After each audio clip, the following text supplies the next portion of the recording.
Prie laidos finansavimo prisideda Spaudos, radio ir televizijos rėmimo fondas.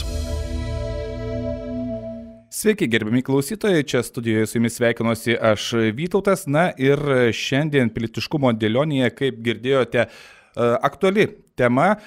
Tai tema, kuri, tiek šių mokslo metų pradžioje, tiek praėjusių mokslo metų pabaigoje, ne vienoje mokykloje nuskambėjo ir nuskambėjo, žinoma, dėja, bet skaudžiais įvykiais, ne tik Alytuje, Alytaus mokyklose, bet ir per visą Lietuvą. Na, o šiandien apie tai mes studijoje kalbamės su, kaip įprasta, žurnalistu Romu Sadausku. Sveiki. Sveiki.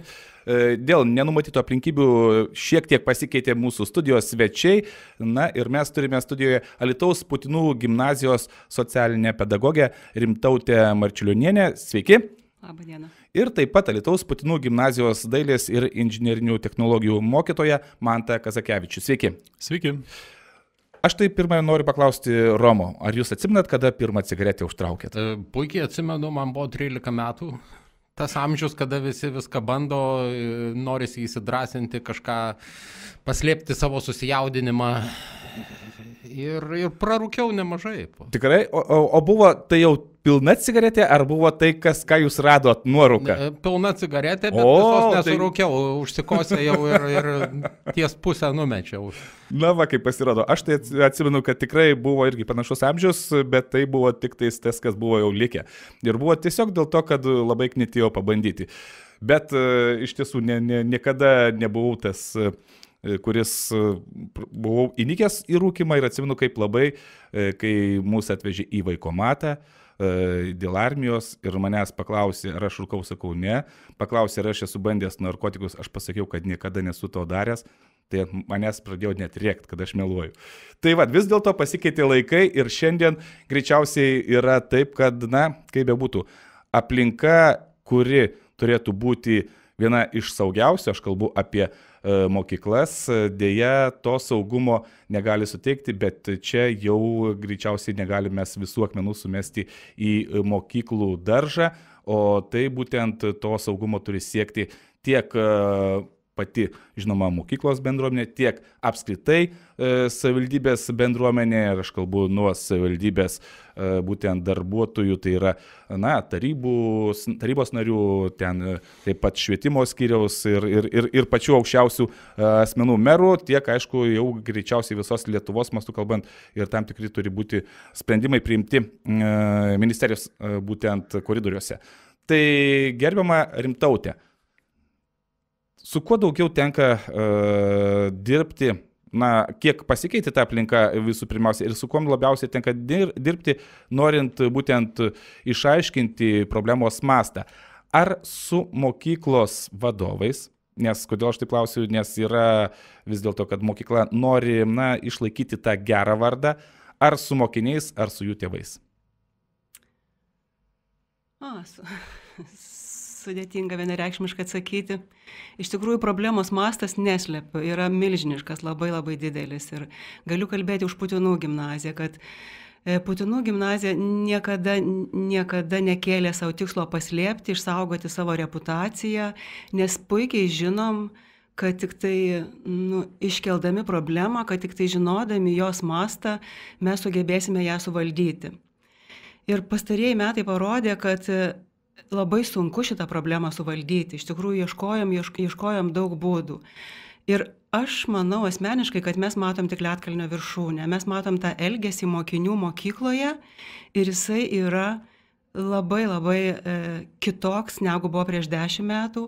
Ką mes matom, kad masiškai mokiniai mokykloje eina svaigintis į mokyklos patalpas, už mokyklos ribų. Ar aš teisingai suprantu, atsiprašau, kad tai jau tampa tokia norma?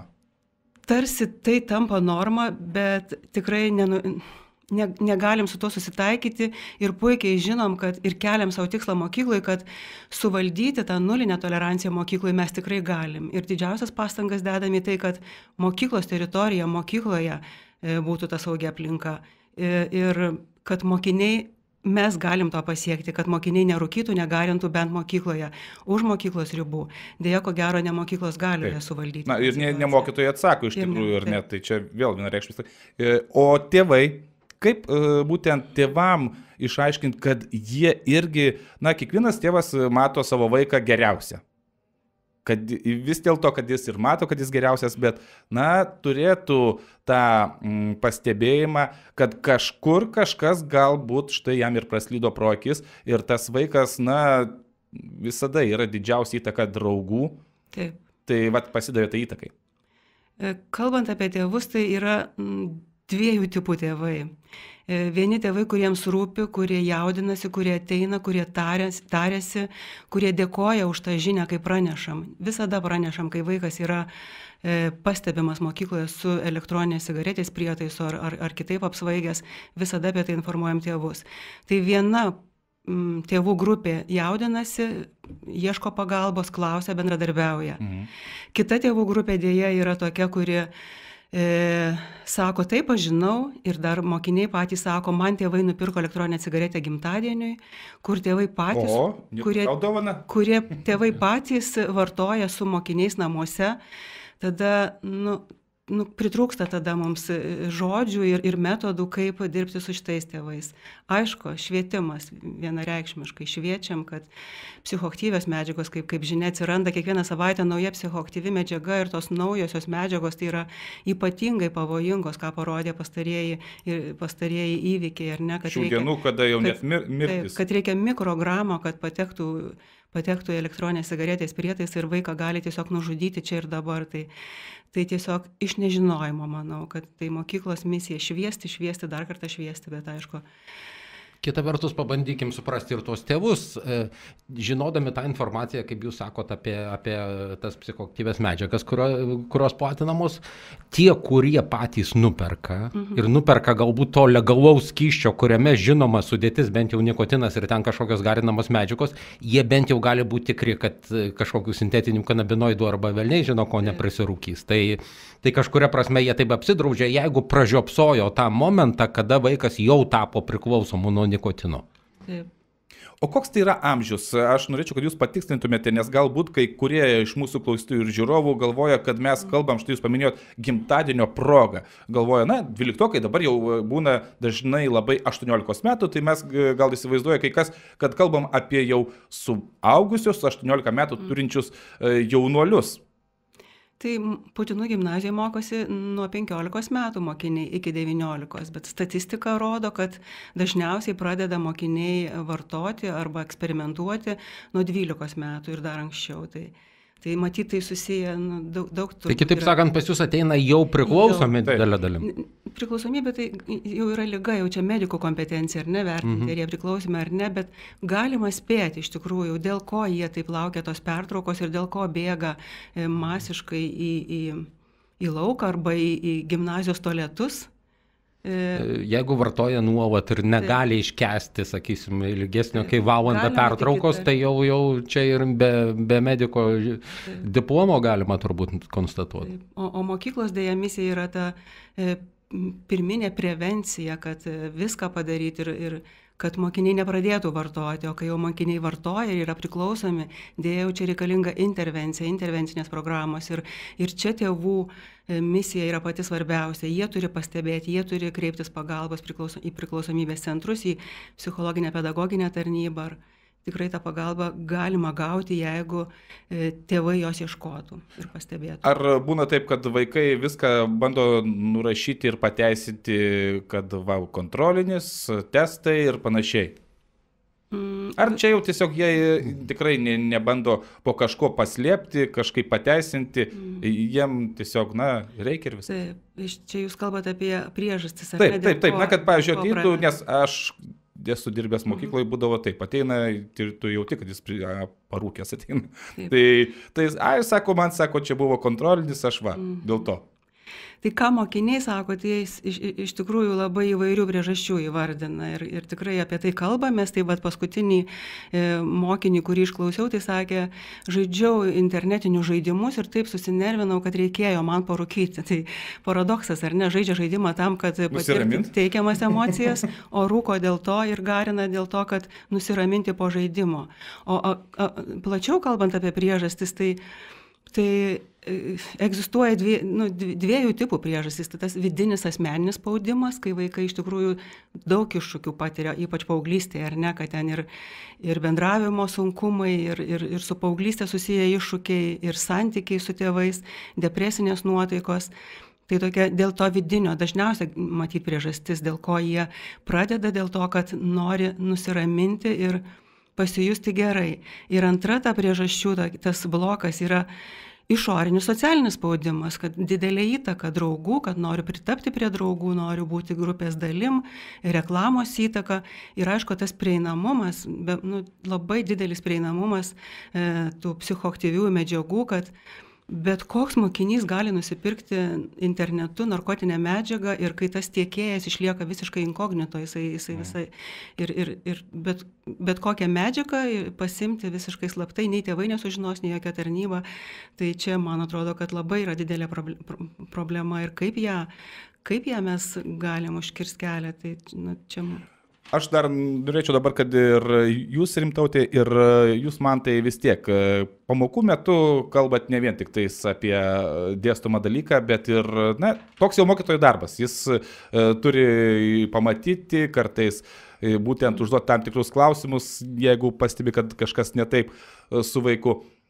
Aš dabar galvoju, ar tai, kas pastaraisiais būtent mėnesiais vyksta, nėra išdava COVID laikotarpio, nes man yra tekę kalbėti su būsiais kolegomis ir jie sako, po COVID vaikai sugrįžo labai tokie kaip žvėreliai.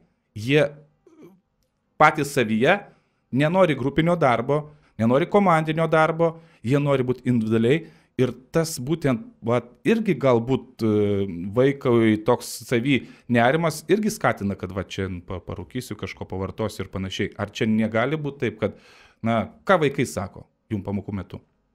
Aš tai tikrai sutikčiau, kad COVID'as nepraėjo be pasiekmių ir tikrai matome labai pasikeitusius vaikus.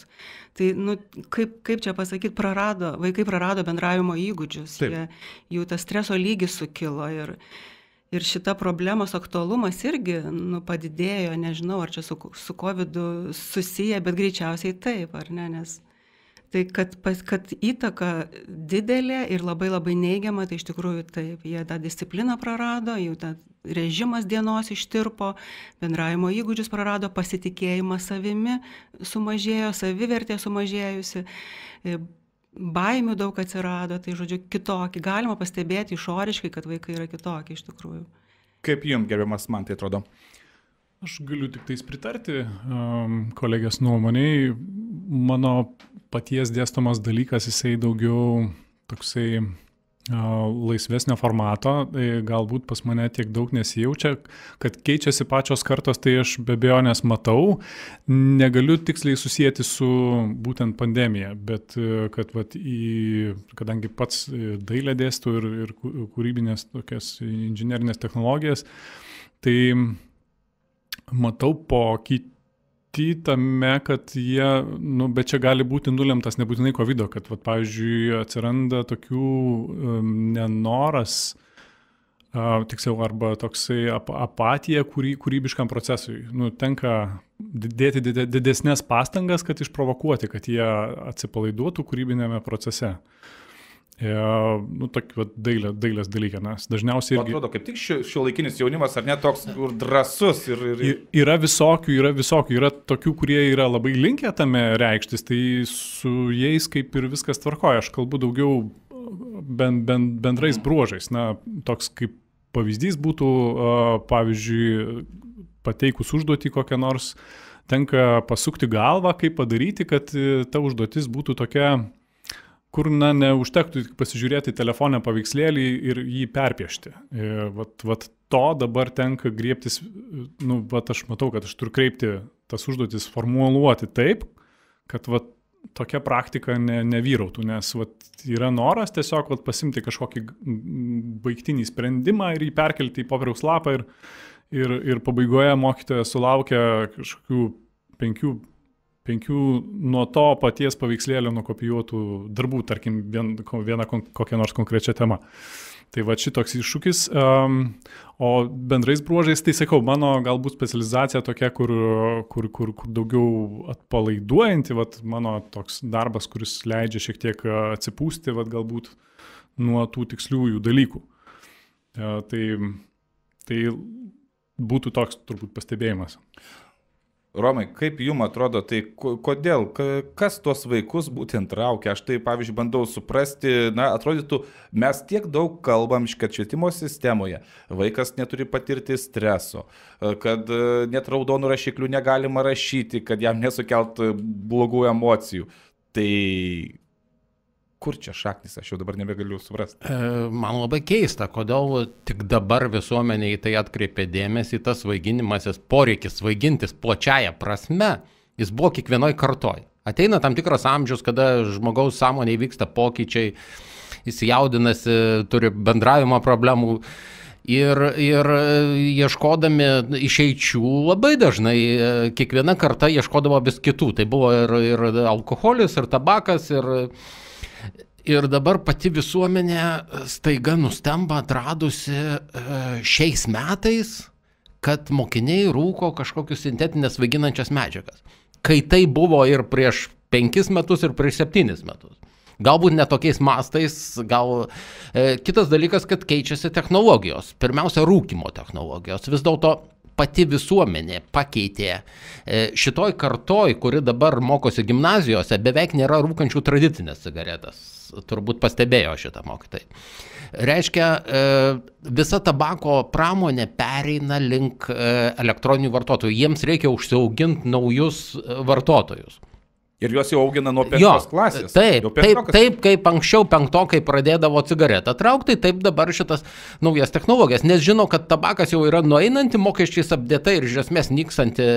Tiems seniesiems rūkoriams yra sukurta tokiems kaip aš kaitinamas tabakas, kad jie savo likusią gyvenimo dalį pragyventų truputį mažesnę žalą patirdami organizmui negu su tradiciniam cigaretėm, o kitą kartą kažkaip reikės užsiauginti jų pinigus, kažkaip reikės uždirbti. Tai čia viskas ateina natūraliai, nesvarbu, kad reklama uždrausta, bet mes naiviai tikimės, kad mažindami prieinamumą taip, kad atėjęs parduotuviai negalės nusipirkti kažko jaunuolis, mes užkirsim kelią ir čia jau bus neprieinama. Netiesa.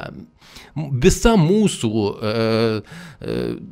sakysim, narkotikų kontrolės, mūsų valstybės narkotikų kontrolės istorija yra didelis savęs apgaudinėjimas. Ir to šalys, kurios susidūrė gerokai anksčiau su tom problemom, jos nuėjo truputį kitų kelių, sakysim, legalizavimo kelių ir kontrolės kokybės.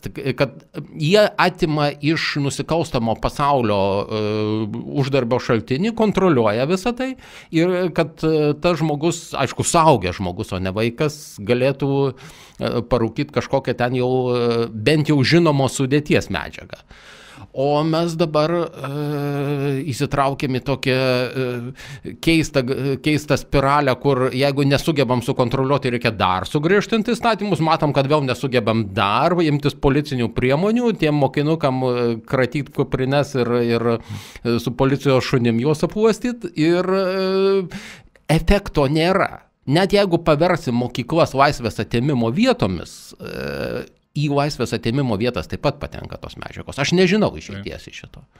Tiesą sakant, galbūt, todėl mes ir kalbame šiandien su tai žmonėm, kurie tiesiogiai dirba su mokiniais, kad galbūt jie žino. Pas jūs ir yra technologija, kuri yra testuojama. Tai kiek galit papasakot, kas tai per technologija? Nes mano technologija buvo nuslėpt, kad tėvai neužuostų, kad aš parūkiau, tai tiek tu jų privalgęs. Tabako dervos labiau jaučiasi iš šalies negu šitai. Tai greičiausiai irgi iš tikrųjų tai ir yra, kad, kai tradicinės cigaretės, tai tas dūmas jaučiasi, kvapas lieka ir tėvai galėdavo pagauti. O dabar, kai viskas yra elektroninės, tai ten tų nei kvapo, o dar net ir skanus kvapas būna. Čia iš tikrųjų man tas papasakos apie technologiją, aš esu tikrai nustebusi ir džiaugiuosi, kad man tas skyrė tam laiko. Bet dar reaguojant į Romo žodžius, aš vis tiek, jeigu taip galvočiau kaip socialinė pedagogė, kad nereikia griežtų ribų ir taisyklių, kad būtų apribotas tas vartojimas mokykloje, tai tada labai nusivilčiau viskuo, ar ne, ir savo misiją mokyklai. Visgi vis tiek mokykla turi būti ta saugi vieta, kur tėvai išleidę vaikus į mokyklą žinotų ir būtų saugus, kad ten jisai, bent jau ten jisai nepamatys, nesinešios, nevartos ir jam niekas neįduos mokykloje. Tai manau, kad mokyklos misija vis tiek yra sudaryti tą saugią aplinką, netoleruoti vartojančių ir reaguoti ir kokią mes dabar tą prietaisą turim, kad nustatyti, tai mums padeda čia ir dabar sureaguoti ir mokiniai tą žino ir šiais metais turim labai labai didelį pokytį. Jau nesibūriuoja po 12 mokinių tualetuose, kad vieni valgo bandelę, kiti garina, pernai dar taip matėm, šiemet aš tokio vaizdo jau nematau ir tuo labai džiaugiuosi šitu, kad bent jau mokyklai, nesvarbu kokią priklausomybės turėtų jie. Tai kur jūs juos išstūmėt? Mes juos išstūmėm dėja, taip, bet aš manau, ar miškelį kokį prie mokyklos turit, ar į gretimas laiptines? Bet vis tiek reikia suprasti, ką mes galim ir ko negalim kontroliuoti. Tai tą dalyką mokykloje. Tai vėlgi kalbam apie kontrolę, bet ne apie prevenciją. Ne tai, kad nepradėtų, o ką daryti su jau pradėjus. Aš klausau mokytojos ir man toks liūdnumas apima, kad mokykla palikta kovot su pasiekmėm. Taip. Ir mokykla yra tai jau paskutinis taškas. Kažkur tai viskas yra taip. Aš dar apie prevenciją. Ir ne kas yra prevencija. Tai yra sustiprinti žmogaus resursus, kad jisai nepradėtų vartoti. Gal žinių pirmiausia suteikti. Taip. Tai prevencijos principus aš jums atmintinai galiu pasakyti, kad supažindinam mokinius su priežastimis, kodėl jie pradeda vartoti, kad ir tas vidinis spaudimas, kaip minėjau, ir išorinis draugų įtaka, mes su jais diskutuojam ir ugdom tą nuostatą, kad kvaišalai nėra norma. Čia yra prevencija didžioji ir mes tą galim mokykloje padaryti, tą daro mokytojai. Taip pat kompetencijomis grįstas mokymas, ar ne, nuo šių metų prasidėjo, ką tai reiškia, kad prie to, kad mes moko matematikos, lietuvių kalbos ir kitų dalykų, kiekvienas mokytojas dabar šalia ugdo mokinio savigarbą, streso įveikimo įgūdžius, emocijų valdymo įgūdžius, kritinio mąstymo įgūdžius, bendravimo, problemų sprendimo įgūdžius, kas yra svarbu, įsivaizduokit, kokią didelę mes misiją turim ir ją nešam. Ir kurti ir palaikyti tą vidinę tvarką mokykloje ir nulinę toleranciją vartojimui, čia yra labai labai svarbu, mes ją kuriame. Ir man tas papasakos turbūt apie tą įrenginį, kuris tikrai labai atpalaidavo ir mokytojus, ir budinčius vadovus, ir mane kaip specialistą, nebėgioti paskui mokinį kiekvieną ir nedaryti kratų, ar ne, mes tokią teisę turim irgi apieškoti daiktus, kai matom, kai nesaugu yra klasėje. Bet turim tą įrenginį, kuris čia ir dabar sureaguoja ir mes čia ir dabar vaiką pamatom su cigarete rankoje. Ir kai jie tą žino, jie patys renkasi. Ta riba jiems nubrėžta. Ar jie nori turėti pasiekmių tada ir pranešimą policijoje, ar jie nenori. Tai kągi ten tokio pažangaus išradot? Sukūrėme sistemą kartu su mokyklos bendruomenė, aš rūpinausi tą techninę pusę ir konsultuodamasis nuolatos su kolegomis, kaipgi tas įrenginys turėtų veikti. Pati pradžia vėlgi iš pedagoginės praktikos, kai aš pats sužinojau, kad mano pamokų metu man už nugaros klasėje, ne kažkur tai tualete, ne kažkur ten, kur mokytojai nemato, bet man už nugaros tiesiog buvo pamokos metu buvo naudojama elektroninė cigaretė. Tuo metu tai buvo, mano pirmi susidūrimai buvo su tuom, aš net nežinau, koks kvapas yra, kas tai per prietaisas, bet man jau tada, paminu, atsirado toksai sportinis, pavadinkim, pyktis ir kadangi viena iš kompetencijų, kurias atstovauju Putinų gimnazijoje, tai yra inžinerinės technologijos, pradėjau domėtis. Pradėjau domėtis pirmiausiai, kokie yra sprendimai pasaulyje. Ar yra kokie nors, nes, atrodo, šiais laikais viską galim matuoti, viską tikrinti, vėlgi elektroninė cigaretė ir tada reiškia, turi būti kažkoks elektroninis priešnuodis tai cigaretei. Tai radau keletą tokių užuominų, už ko bandžiau užsikabinti, tai aišku, be jokios abejonės, čia labai techninės detalės gal nesileidžiant, bet tiesiog pirmiausiai pabandžiau sensorių, kuris aptinka lakiuosius organinius junginius ore ir jisai pasirodė funkcionuojantis ir čia įkėlė koją COVID-as. Ir tada pamačiau, kad jis daug jautriau reaguoja į alkoholio, tai yra dezinfekcinio skysčio garų buvimą patalpose. Tai, kaip sakyti, toks nusivylimas, šiek tiek atitolinęs, bet tos minties nepaleidau ir pradėjau žiūrėti, kokius dar parametrus galima tikrinti, jų yra tikrai keletas. Tuo labiau, ir čia netgi galima sakyti, Alytaus gaisras šiek tiek irgi prisidėjo, nes tiesiog sužinojau, kaip tą parametrą, kas yra tas geras, tyras oras, žodžiu. Tiesiog yra kiti sensoriai irgi matuojantys oro kokybę ir tiesiog atradau tokį, kuris jaučia dalelių buvimą ore, kuomet yra... Jeigu gaisrą mini, tai turbūt kietųjų dalelių detektorius. Taip. Ir aišku, pats įrenginys, be jokios abejonės, nesunku buvo išbandyti. Aišku, vėlgi čia yra visokių aplinkybių, ta prasme, kiek mokyklose gaunama finansavimo tokiems dalykams. Pavyzdžiui, vadovybė mūsų visą laiką atvira buvo tokiems eksperimentams, bet visą laiką būdavo tokia problema, žiūrėk, jeigu tu nori kažką, tai, praktiškai, tarkim, tuos konkrečius sensorius aš nusipirkau iš savo asmeninių lėšų ir nors dalinai, tarkim, mokykla irgi prie to prisidėjo. Ta prasme, nebuvo visai abejinga, bet čia turim ir tokią bėdą mokyklos sistemoje. Tai iš kokios nors kinų krautuvės internetinės? Tai be jokios abejonės, kad tiesiog nusipirkau keletą ir atradau tą, kuris tą darbą padaro efektyviausiai. Tačiau vėlgi čia prasideda tokie momentai, kad tu signalą gali gauti, bet kaip jį dabar panaudoti, kad tai būtų efektyvu, kad tu sureaguotum laiku vietoje, žodžiu, kad tai būtų toks neintervencinis, nes, pavyzdžiui, lygiai grečiai, tarkim, mokyklai vėlgi ėmėsi žingsnių, dūmų detektorius įrengė tualetuose, labai greitai tie aktyvūs rūkoriai juos nuniokojo ir tada, tu matai, kad, žodžiu, pasipriešinimas, atoveiksmis kažkoks bus. Vėlgi atsirado lygiai grečiai, vasarą buvo išdalinti Alytaus miesto savivaldybės nupirkti detektoriai, kurie tai turėtų vėlgi atlikti tą darbą, bet, mūsų kolegos išbandė, kad tai yra visiškai neefektyvi priemonė, daugiau viešųjų ryšių akcija. Tai žodžiu, šitas įrenginys, kurį kūriau, tikrai daug asmeninio laiko aš pasitelkiau ir ačiū šeimynai, kad jie toleravo, nes tikrai teko susidurti ir su priekaištais. Bet pavyko visgi surasti sprendinį, kompleksinį sprendinį, kuris padeda surinkti duomenis. Tai yra ne taip, kad mes nustatom čia Jonas ar Antanas, dabar jisai šiuo metu naudoja elektroninę cigaretę, tiesiog tai yra stebėjimas patalpos, oro kokybės ir duomenų surinkimas ir jų patalpinimas į vieną konkrečią vietą bei perspėjimo sistema.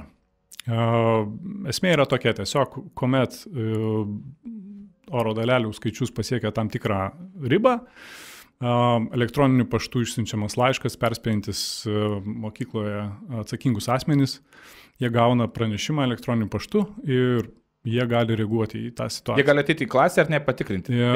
Čia konkrečiai eina kalba apie mokyklos tualetą. Mes šitą sistemą išsibandėme vienoje patalpoje, artimiausiu metu planuojam Tai į konkretų mokinį pirštų neparodo. Taip, į konkretų mokinį ir tuo pačiu tu matai, gali jau taip maždaug daryti prielaidas, ar čia vienas žmogus, ar čia yra būrys ir matai kokiu metu, pavyzdžiui, ar tai yra pertraukų metu, ar tai yra pamokų metu ir tai palengvina, nes paskui jisai ta prasme, jisai pastoviai renka duomenys ir ten, tarkim, matai, kad tą konkrečią dieną, tą konkrečią pertrauką yra tendencija, kad yra linkę ten susiburti ir piknaudžiauti tuo.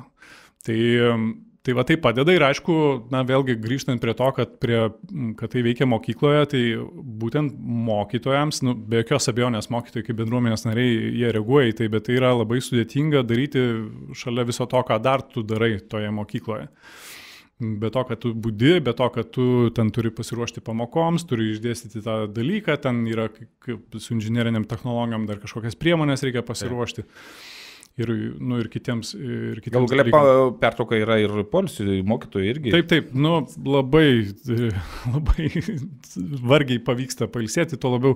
Ir čia vėlgi vedant prie tos situacijos dabartinės, kodėl mokytojai streikuoja, nes tai yra socialinė paslauga ir mokytojai iš tikrųjų yra pavargę. Jūsų gimnazijoje beje streikuoja, ar ne? Taip. Rytoj pradedam. Dar aš pridursiu, Manto, kad ne tik tai pertraukomis ir mokiniai įsidrąsino, kad pamokų metu prašosi į tualetą ir mokytojų dilema išleis, neišleis, klausia, jeigu neišleisi, vėl suprantama situacija.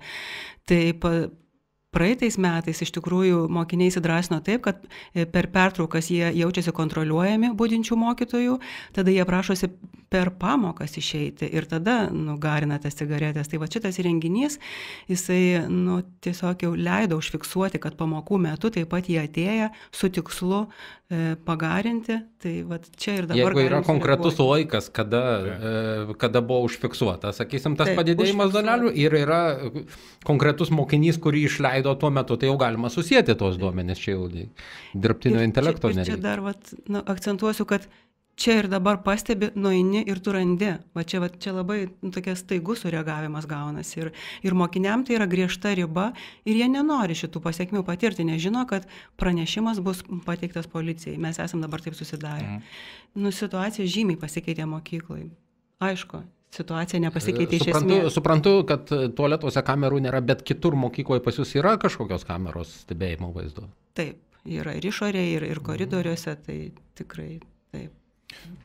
Diskusijos pabaigoje, kadangi dar mes norėsim ir išklausyti, ką apie būtent tas tendencijas garinimo kalba Vilniaus universitetinės ligoninės toksikologijos centro vadovas, tai aš klausiau ir jūsų, Rimantė, ir gerbiamo Manto, tai aš vėlgi grįžtu prie to, toks susidaro įspūdis, kad skęstančiųjų gelbėjimas yra jų pačių reikalas. Tai mokykla palikta vos ne pati išsispręs problemas. Labai nudžiugino tai, kad jūs esat, paminėjot, su policija taip sutarę. Vadinasi, ateina į pagalbą čia policija, bet norėtųsi daugiau, norėtųsi iš tikrųjų ne tik tais gražių postų iš mero socialiniuose tinkluose, ne tik tais, dabar yra kelios mokyklos paskelbė vidaus reikalų ministrė irgi, bet man irgi tokia labiau ten viešųjų ryšių akcija panašu. Tai ar sulaukėt klausimų, kaip šitą problemą spręsti ir norinčių padėti bendrai, nes čia turi dirbti visi kartu? Taip. Aš atsakyčiau, kad ne mokykla skęsta iš tikrųjų ir ne taip. Aš nejaučiu, kad mokykla skęsta. Mes darome viską, ką galim, užtikrinti tą pirminę prevenciją, kad vaikas nepradėtų vartoti. Skęsta visa Lietuva ir visas Lietuvos jaunimas. Skęsta šeimos. Ir mokykla viena tikrai negalės padėti Lietuvai ir šeimom. Tai čia labai nukreipiuosi visos Lietuvos ir tėvus, kad tas silpnas tėvų ir vaikų ryšys tai vienas iš rizikos veiksnių, kurie vartojimo pradžiai labai labai svarbus. Tai stiprinti ryšį tą reikia, matyti savo vaiką. Tėvai pirmieji gali pastebėti, kad keičiasi vaiko elgesys, nuotaika ir draugai. Turi jie ieškoti pagalbos, bendradarbiauti su mokykla.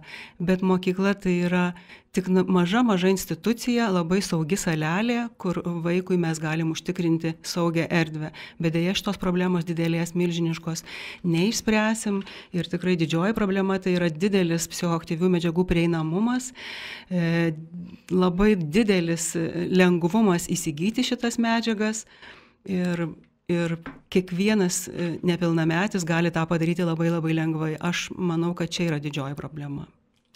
Kągi, aš manau, kad dabar labai būtent dar kartą galima tik tais, kaip paminėjot, čia yra būtent visos Lietuvos problema.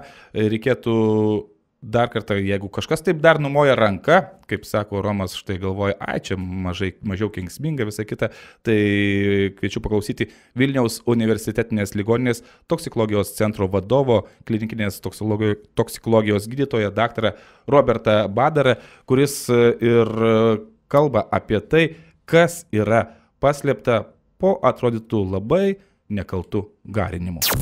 Mes pakvietėme Vilniaus universitetinės ligoninės toksikologijos centro vadovą, klinikinės toksikologijos gydytoją, daktarą Robertą Badarą. Didžiąją dalim tai tendencijos yra bendros ne tik atskiruose Lietuvos miestuose, bet ir visoje Europoje, tiesą sakant, ir kitoj pusėje Atlanto. Tai kalbame apie vis dėlto rimta problema, ne tai kad tampančius, bet jau tapusius preparatus, kurie dedami į elektroninės cigaretės kaip būdą jos vartoti. Tai tiesą sakant, tai yra labiausiai paplitusi naujųjų psichoaktyvių medžiagų grupė sintetiniai kanabinoidai. Pradėčiau nuo skaičiaus, tai yra pereitų metų Europos psichoaktyvių medžiagų monitoringo centro ataskaita.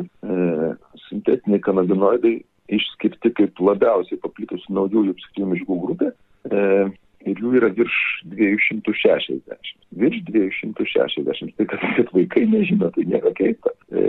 Bėda yra ta, kad prekiautojai dažnai nežino, ko prekiauja, nes vėlgi tos medžiagos yra, jeigu jų sukūrimas nuo jų vartojimo skiriasi per kelis mėnesius, juos ant kepa kaip blynus, nes pradžioj vadindavo kažkokiais romantiniais vardais, taip. Dabar kaip automobilis, 3 raidės, 3 skaičiai. Tai iš tiesų tų medžiagų gamybos ir realizacijos procese atsiranda tokių, kaip sakyti, net patiem gamintojam neprognozuojamų dalykų ir papildomų medžiagų. Ir jeigu gamina medžiagą A, nebūtinai aišku, kad bus tik medžiaga A, kad gali būti ir B ir C, kartais net pačios medžiagos A gali nebūti. Tai yra gamyba, kuri dar, grubiai šnekant, neturi tam tikrų tradicijų gamybos. Ir jeigu kalbant apie senas klasikinės medžiagas, tai jos ten dešimtmečiais ar net šimtmečiais gaminamos, tai viskas aišku. Tu gali kažkiek prognozuoti, ta prasme, ir jų poveikį, ar ne? Jo, o čia yra labai sunku, nes aš jau nekalbu vartotojus, jie tikrai nežino tai, kad jie perka ten kažkokius ten logus ar raideles, tai jokių būdų netitinka to sudėties, kurie beje ištirti taip pat nėra taip paprasta, kaip atrodo, nes tam, kad įvertinti kiekybiškai ir kokybiškai, turi turėti standartus. Mano žiniom, dar to pilno laboratorinio kokybiško ištyrimo užtikrinti pilnai negalime savo šalyje. Aišku. Kaip beje ir ištirti iš biologinių terpių, iš kraujo šlapimo, iš seilių. Ta laboratorinė įranga yra, bet dar nepradėjus veikti. Jas vadina įvairiai. Net Lietuvoje tokie, kaip sakyti, vartotojus, tai jiems vadinimai skiriasi. Tai Vilnių vadina smailų, Žemaitijoje vadina turučių, bet esmė nesikeičia, tai yra sintetiniai kanabinoidai. Ir tas slengas, jisai, kaip sakyti, labai toks paslankus fenomenas, ten kiekviena grupė ar regionas gali sukurti savo pavadinimą, esmė nesikeičia. Įkalinimo įstaigose vadina kobra, tai yra sintetiniai kanabinoidai. Medžiagos, kurios pirmą kartą pasirodė, tai jau prieš 500 metų, bet pradėjo savo karjerą kaip vaistai ir puikiai tą darbą atliko ir iki šiol kai kurios atlieka, bet po to buvo pastebėtas, kad jos veikia per tuos pačius receptorius kaip kanapės medžiagos, tik veikia žymiai stipriau, pavojingiau ir mažiau prognozuojama. Pradėtos vartoti piktnaudžiavimui. Klinikinės toksikologijos specialistas, bet vis dėlto, ar tėvai gali iš kažkokių požymių, bent jau suprasti, nekraustant savo vaiko kuprinės, kad jis jau kažką ten vaipina? Tiesą sakant, kažkokių tokių išsiskiriančių būdingų požymių tai gali ir nebūti, bet paprastai tėvai nujaučia arba žino ir reikia žinoti, kad logistika yra ganėtinai paprasta. Jinai remiasi tokiu artimu bendravimu ir dažniausiai pirmą kartą pasiūlo kažkas iš turiu artimiausių draugų, kad reikia žinoti, su ko vaikai bendrauja. Tai ir stebėti tos dalykus. Ir aš apie tas elektroninės cigaretės šneku jau daug ir mokyklose metų, jau kokios apie 10 metų. Ir pradžioje teko susidurti su tokiu keistu fenomenu, kai tėvai patys pirkdavo, duodavo vaikams, sakydavo, vaikai vartokit, svarbu, kad tik nerūkytumėt, nes tuo metu tai buvo suvokiama kaip saugesnė alternatyva, net kai kurie politikai apie dalykų šnekėjo, dabar kažkaip pastarosius metus negirdžiu, kad šnekėtų, dabar kažkaip nusitraukė į antrą planą, nors kai buvo svarstomas skonio uždraudimas, tai mūsų kai kurie politikai labai aktyviai dalyvavo, kad čia atima alternatyvą ir kad draudimai neveiks, bet dabar tie nedraudimai privedė prie to, kad turim tai, ką turim. Esate specialistas, kokios pasiekmes žmogaus organizmui, vaiko organizmui, ar galima jau prognozuoti, kur tai veda ir kokias pasiekmes tie patys penktokai, šeštokai po 15-20 metų. Aš suprantu, kad galbūt klinikinių tyrimų tokių dar nėra, bet vis dėlto jūs su to susidurėte, su suaugusiais žmonėmis. Prie ko tai veda? Jau yra. Pradžioje iš tiesų mokslas taip stebėjo, vertino, rinko informaciją, bet dabar jau yra tyrimai, kaip nebūtų keista ir tiesą sakant labai logiška, kad pirmieji pradėjo reikštis pediatrai, nes būtent Europos pediatrijos akademija, kurioje yra 2 Vilniaus universiteto profesorius Valiulis ir profesorius Utkus, davė labai tokį griežtą ir kategoriškai vertinimą elektroninių cigarečių poveikį vaikų sveikatai, apie tai, kad ūminis apsinuodijimas elektroniniam cigaretėm yra be jokios abejonės, neginčio tvarka pavojingesnis negu paprastų cigarečių. Ir jokių būdų negalima teigti, kai buvo bandoma, kad ilgalaikis jų vartojimas yra saugesnis. Tai čia pirmieji, kas pasisakė, tai buvo būtent pediatrai. Antra tokia mokslo organizacija buvo kardiologai, kurie 21 metais įvertino, išleido netgi Pasaulio širdies federacijos, išleido atskirą leidinį įvertinimui šitų reikalų ir pasakė tokį teiginį mokslo pagrįstą, kad elektroninių cigarečių vartotojai turi 1,79 karto didesnę riziką sirgti miokardo infarktu negu nerūkantys žmonės. Taip kad mokslo duomenys jau yra, maža to, yra puikiai studija, kuri įvertino poveikį paauglių sveikatai. Ir ten yra labai išvardinti labai blogi ir pavojingi dalykai. Depresija, agresyvumas, miego sutrikimai, mokymosi sutrikimai ir netgi mintis apie savižudybę. Tai nėra nuomonės, tai yra mokslo teiginiai, su kuriais diskutuoti, nežinau, kas drįs. Tai dabar mes tos vertinimus jau turim ir jie pasipylė per pastaruosius 2, maksimum 3 metus. Labai nemažai. Tėvai, mano nuomonė, iš tikrųjų nežino. Štai ir kolegė Eglutė įsijungė į mūsų pokalbį ir aš nežinau, kokiais būdais tą informaciją iš tikrųjų jiems pateikti, kad jie irgi suvoktų, kuo tai gresia. Šitoje vietoje mane stebina šiek tiek tėvų bendruomenės pasyvumas, sakykime taip. Nors žinant, kad pradėjo nuo to, kad kai kurie patys pirko elektroninės cigaretės vaikams, tai dabar nėra pastebėtis, kad pasyviai taip gana stebi, bet vaikai ateina į mokyklą ne tik gauti žinių, bet ir gauti socialinių ir sveikatos įgūdžių. Nors mano vaikai suauga, bet auga anūkė ir aš kaip pilietis, aš esu ir kaip specialistas, aš įvardinčiau tiesiai šviesiai, aš esu nustebintas ir nusivylęs švietimo autoritetų, kaip sakyti, tokia drįsčiau pavadinti pasyvę poziciją stebint šitą situaciją, kuri jau pagal spaudos duomenys darosi ne tai, kad problematiška, o pavojinga, kai kuriais atvejais katastrofiška. Toks filosofinis požiūris, o mes pastebėsim, kas bus ir galbūt aš klystu, bet kiek aš bendrauju su mokyklų bendruomenėmis, tai panašu, kad palikta viskas ant visuomenės sveikatos centrų ir pačių pedagogų, bet ant visuomenės sveikatos biuro, bet visuomenės sveikatos biuro jie labai skirtingose regionuose dirba ir vieni mato tame problemą, kiti užsiminėja kitais prioritetais. Ir aš čia matau dar vieną problemą, tiek pedagogai, tiek mokyklų vadovai, saugodami savo mokymo įstaigos reputaciją, paprasčiausiai bando nuslėpti tuos atvejus, apie tai viešai nekalbėti ir tokiu būdu, mano nuomonė, pjauna tą šaką, ant kurios jie tą patį visą bendruomenę ir sėdi. Problemas galima spręsti įvairiais būdais, galima jas spręsti, galima jas ignoruoti, tai arba galima jas slėpti, kiekvienas renkasi savo kelią.